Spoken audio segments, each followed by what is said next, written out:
The cynics, particularly in the media, though, said, you know what, this was a mechanism to avoid answering some of the tough questions that you'll be asked and criticized about during the campaign, not the least of which the Clinton Foundation, the assertion that you used your influence at the State Department in order to get foreign donations and speaking fees on the part of former President Bill Clinton. I can tell you, Josh, I have no problem answering any question, whether it's that or any other.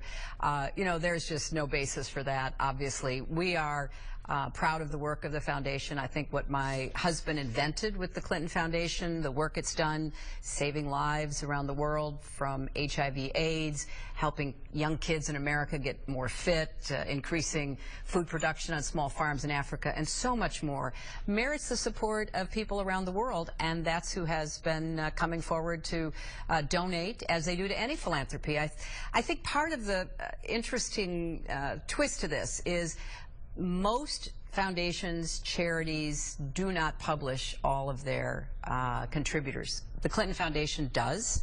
But I think if you were to look at all the great universities, all the great hospitals, we in our country take donations from everywhere.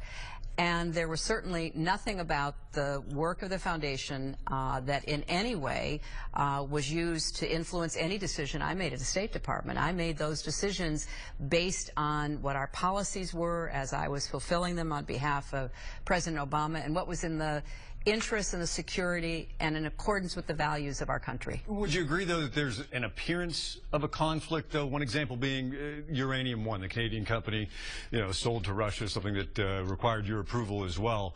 And then later, some of the players involved in that deal wound up paying former President Bill Clinton, your husband, obviously, a $500,000 speaking fee. Well, I don't know if we have enough time in this interview to debunk all of the allegations that were made by people who are wielding the partisan axe, but there's no basis for any of that. The timing doesn't work. It happened in terms of the support for the foundation before I was Secretary of State. There were 9 government agencies who had to sign off on that deal. I was not personally involved because that wasn't something the Secretary of State did. I mean, literally, we could have a whole show debunking a lot of these really wild, inaccurate allegations. And I'm always amused because the allegation comes forward, and of course it's your job. You're in the press. You got to say, hey, what's going on here? And the very people making them often say, well, we have no evidence, but if you take from point B and you connect it to point Z, maybe there's something going on. And in fact, there isn't. So what do you say to a New Hampshire